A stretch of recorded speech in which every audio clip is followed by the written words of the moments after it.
Hi, people. Moino Wavenberg again. As the header states, I'm going to discuss essentially how to optimally conceive, or how to program, or how to bioengineer children if you would like to have them to the point where they have a quote unquote optimal personality.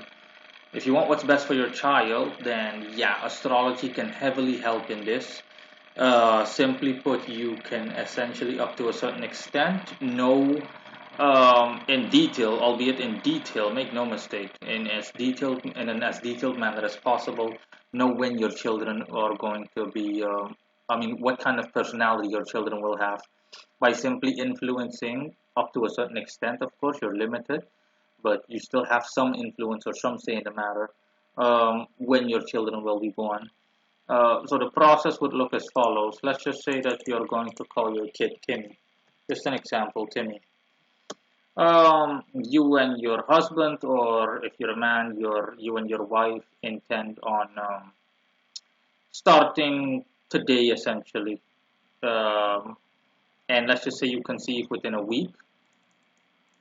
And just an example. Oh, sorry. Let's just say within a month and a half. So let's just set it to August the 15th. By August the 15th, the both of you are pregnant, essentially. So you as a couple are pregnant. Your wife is pregnant, man, or you're pregnant women. And let's just select, for example, uh, let's let's just select Los Angeles, California. Yeah, Los Angeles, California, in the U.S. of A. Good old U.S. of A. Yeah. And your child is set to be, for example, of course you won't know, but it doesn't have to be specified, so you can simply leave it at unspecified, because it will take a while before you know, of course, during like I forgot what it's called, sonogram, I think, etc. In any case, the procedure where the doctor puts some kind of cold substance on your belly, and he can tell you the sex once, or the gender of the baby once it's sort of developed enough. But again, this is what the process roughly estimated looks like. Okay, and again, you conceived on this day or on this date, essentially. So around August the 15th, you were to come to someone like me and you'd say, hey, listen, me and my wife conceived, or me and my husband, we conceived. Our child is going to be born in approximately 9 months, obviously. Then the personality, essentially, we'd have to fast forward it by 9 months. So essentially, 1, 2, 3, 4, 5, 6, 7, 8, 9. Your kid will be born around May the 15th, essentially. Provided that you stay in Los Angeles specifically, then yeah, all of the rest applies. If you're going to move, of course, then this needs to be changed. The location needs to be changed to the location of where you'll be giving birth, and of course the time. And now here is where it comes to play. Generally speaking, traditionally, obviously, the majority of people out there, they just have these kids at random, essentially. Okay, so the only thing that matters essentially in general is the location where the child was born, or better said, the date first and then the location. People rarely pay attention to time. Again, this is what the process looks like. Okay, if your child is born, regardless of what time your child is born, so it doesn't matter whether your child is born literally at the beginning of May the 15th, at the dead of night, or as midnight hits, or if your child is literally born at 5 p.m. in the afternoon, it won't matter in general. Only thing that means is that you can exclude the astrological houses. The planets and the respective zodiac signs matter. These will mirror what higher hand or higher up has decided in terms of your child's personality. So your child will be a Taurus essentially, as in his or her sun sign will be a Taurus. For the rest, your child will have all of these planets in their zodiac signs: Neptune in Pisces, Saturn in Pisces, Pluto in Aquarius going retrograde, the Moon in Cancer, Venus in Cancer. I'm sorry, Mars in Cancer, Venus in Cancer, the Moon in Aries, Jupiter in Aries, Uranus and Mercury also in Taurus, just like the Sun. Now, generally speaking, this would mean that right off the bat, I can tell you that your child would, generally speaking, be slow with it. Your child would not be like the sharpest tool in the shed, so to speak, in terms of intellect. Mercury is in Taurus, and it's not good in Taurus; it's afflicted. Your child would be, generally speaking, materially oriented, stable, but slow, or slow but stable. Your child would be fond of the household, essentially, and doing things around the house and overall domestic life. That's what Venus in Cancer says. Mars in Cancer unfortunately says that your child would be frustrated and it would lead to inhibition. Frustrations that would lead to inhibition. Pluto going retrograde unfortunately here stands for the fact that your child would have a tendency to be forceful. Your child would have a quote unquote tyrant complex. Saturn in Pisces would stand for the fact that your child would be mentally ill, not severely mentally ill, but your child would suffer from minor to mild.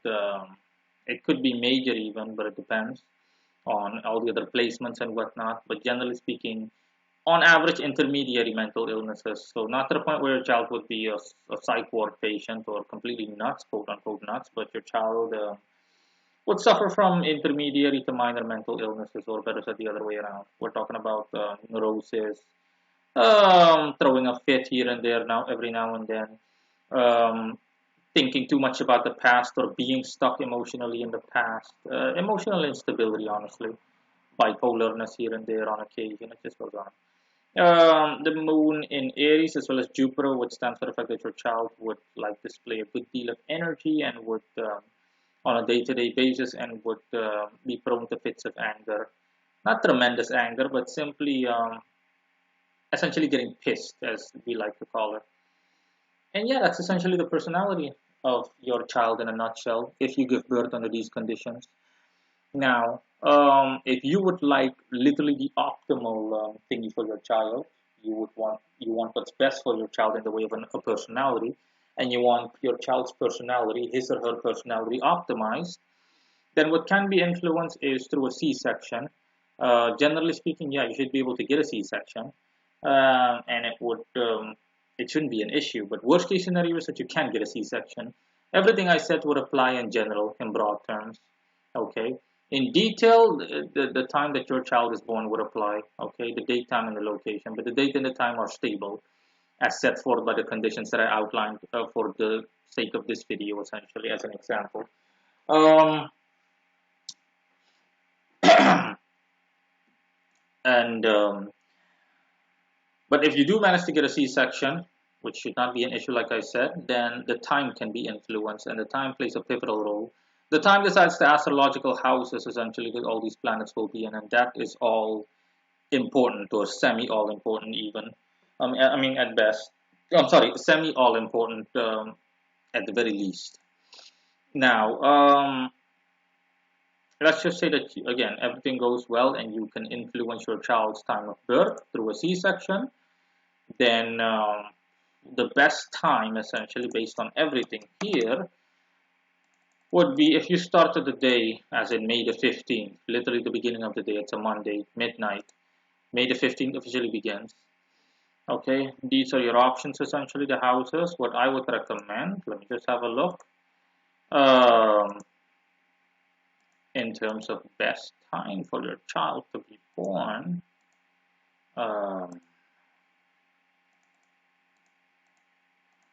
what I'm doing right now is simply animating everything, so I'll have a clear-cut overview. Yeah, the day is here. It's already over. I fast forwarded all the way to when May the 16th begins, so Tuesday begins.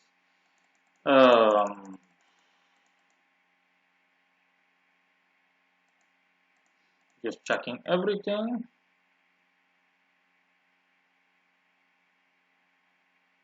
It all depends, of course, on what your desires are for your child, what you desire. In any case, let's just take 2 a.m. as an example. You want your child to be well off, you want your child to be wealthy financially, and to do well overall in terms of financial security. Yeah, this would be an excellent placement. Your child to be born exactly at 2 a.m. on the dot. So 2 a.m. in Los Angeles on Monday, May the 15th, 2023. As you can tell or see here, there's a nice cluster of planets here. The Sun, Uranus, the Pot of Fortune, which is not a planet, but still it matters. It matters a lot. And Mercury are all here. All are in Taurus. This is a strong placement because the planets are not only in Taurus, but they're also in the house that Taurus rules over. So this immediately says that your child, generally speaking, over the course of his or her life, will do well financially. That's also why these are all next to each other.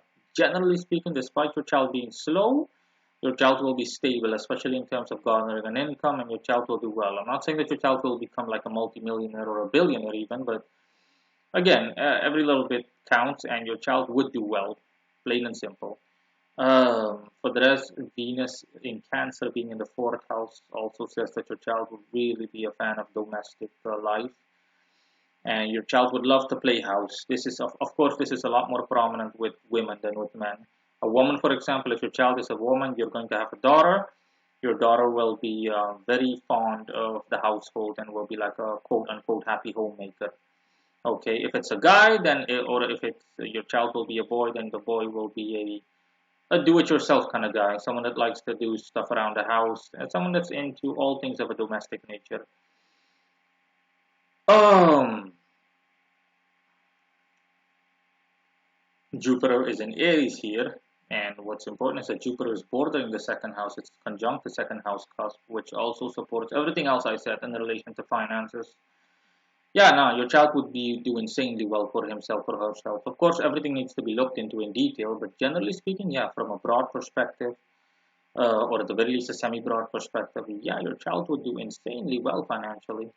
Okay, your child would, for example, own businesses or similar, you name it. Since Venus is here, the business would most likely be related to anything regarding cancer.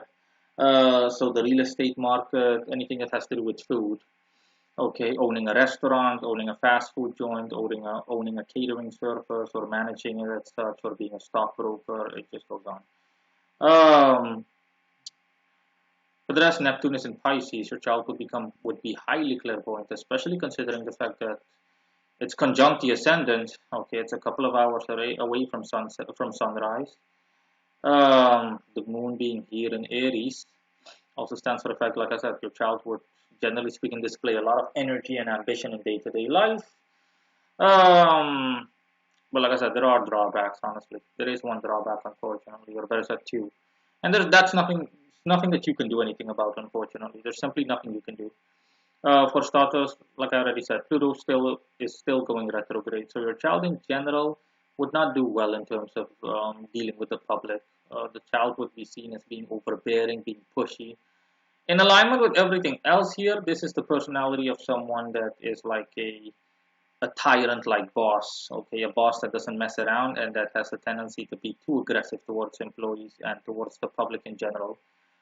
Um, yeah, that's also why it opposes Mars. Mars in Cancer here, especially in the fifth house, stands for, again, frustration. Your child would have difficulty dealing with romantic life as a whole. His or her romantic life would not be the best based on, well, Pluto's placement, which stands for being overbearing in general, being pushy, which romantic partners don't appreciate in general, unless it's someone that has a submissive attitude and likes to be dominated. Um, and generally speaking, the person, your son or daughter, would simply have tremendous difficulty dealing with his or her emotions. The person would be emotionally aggressive, and that would lead to frustration and inhibition, and it just goes on. Um, yeah, what else can I say? Lilith, despite the fact that it's a minor aspect, Lilith being in Leo, generally speaking, yeah, it's very strong. Like I said, the whole constellation as a whole is strong because most, if not all, the planets are in zodiac signs, as well as in the houses that the zodiac signs rule over, the respective zodiac signs that they're in. So here, Mars is in Cancer. Mars is an exception, but it's in the house of Leo. The black moon, Lilith, despite being a minor celestial body, not a planet, is in Leo's house. This, generally speaking, would if your child is a boy, then it would simply stand for the issues he'll have with women over the course of his life, or at some point, or up to some point. So your son would have difficulty dealing with women on a romantic level substantially, since it's so strong. If it's a woman, then so if you were having a daughter, then your daughter will be how should I put it? Your daughter will be flamboyant. Your daughter will be a drama queen. We're talking about the drama queens of all drama queens, based on how strong the placement is. And yeah, what else can I say? Um, Last but not least, Saturn. Saturn is also not doing well. Saturn in Pisces' house, the 12th house that Saturn rules over, the 12th house that Pisces rules over. So, like I said, your child, regardless of whether it's a boy or a girl, would suffer from mental illness. We're talking about neurotism. I'm sorry, neurosis being too strongly linked to the past, as in your child would have his or her head stuck in the past, something that happened 20 years ago, and the child would still bicker over it, as in thinking about it from every angle, as in, oh my God, what happened? How did it happen? Why did it happen? No, no, no, no, no, no, no. Just bickering overall, and yeah, your child would have a bunch of other like mundane mental illnesses. But keyword is plain and simply, or keywords are emotional instability, just like Mars already says here. It's simply emotional instability, being emotionally fragile. Sensitivity also comes into play, as in being easily offended by something. Those are the only drawbacks. But for this time, for this year, essentially, this era as a whole, then yeah, this is the best of the worst, essentially. So if you were to have a child and you were to conceive, like I pointed out in the example, 9 months prior to this date, so in this year, 2022, and your child would be born in 2023, then yeah, if you do it through C-section, you can influence the time. This is the best personality that you would get, and yeah, you can see the benefits. The drawbacks are that your child would be, generally speaking, mentally ill, but not up to a tremendous extent, not to a at a minor to mild or intermediary level. Simply, your child would simply be someone that's emotionally fragile and damaged and would have difficulty dealing with. Your child would be emotionally severely finicky. Uh, that's the only downside. The other downside is that your child, generally speaking, would have difficulty making friends and whatnot because your child would be overbearing. Your child would be pushy, a bit too aggressive due to the emotional fragility and instability. Those are the only two drawbacks in general. Okay, for the rest, like I said, your child would do incredibly well financially. I mean, really well. Your child would be pulling in like 6 figures a year, and your child would be highly clairvoyant and would have a lot of energy overall in day-to-day life. Okay, your child would be like all over the place. Of course, between the ages of 0 and 8, your child can be a handful to deal with if the child has so much energy. The moon and Jupiter being in Aries in the first house, they deal with that. See what I mean? Again, with the exception of Neptune, the moon in Aries, Jupiter in Aries, and Aries' house, the house that Aries rules over. This is a heavy ass placement. This is really heavy. The majority of planets are in zodiac signs as well as in the houses that those zodiac signs rule over for the last time. But in any case, that's what the process looks like. Without a C-section, your child gets born anywhere in the day, then yeah, if your child gets born at 1 a.m., it's not going to be as profitable in a matter of speaking on a spiritual level. If your child gets born at like a random time, let's just put a random time, 8:45 or 8:54 a.m. Okay, 6 minutes to 9 a.m. Obviously, same location and whatnot. Then yeah, things would be a bit scattered and whatnot, and yeah, your child would still have all the same issues I mentioned, but the benefits would not really be there. It would be a mashup essentially. So yeah, I definitely don't. I'm not saying that you need to go like overboard in this, and every person should do this. But if you care enough for your child to the point where you want what's best for them, and you're willing to go the extra mile, the likes of which I mentioned, then yeah, this is what the process looks like. This is essentially spiritual bioengineering of people at its best, at its finest. Okay. If you come to someone like me, for example, and you settled on the 2 a.m. C-section, you want your child to be like well off financially, you want your child to be a superstar, I would give you everything in detail because I would take a look at everything and say, okay, your child is born at 2 a.m., is going to be born at 2 a.m. I'll literally go over the entire constellation, everything in the smallest of details, and I'll hopefully give you the personality on paper in extravagant detail, even if I say so myself. And you would know exactly what your child would be like, regardless of whether it's a boy or a girl, in terms of personality and character traits, and you know what your child is going to be like. This is especially for people that truly want what's best for their child. If I have children, the likelihood of me not doing this is very low. So I would definitely, 90% sure that if I have children, that I'll definitely be doing this. Are you kidding me? No, no, no, no. My children, if I have any, will definitely be like titans, just like their dad. LOL. Okay, I'm not going to. I want what's best for my children if I have any. So I definitely, me having this knowledge would I would definitely not pass something like this up. Are you kidding me? That's just stupid. In any case, bye.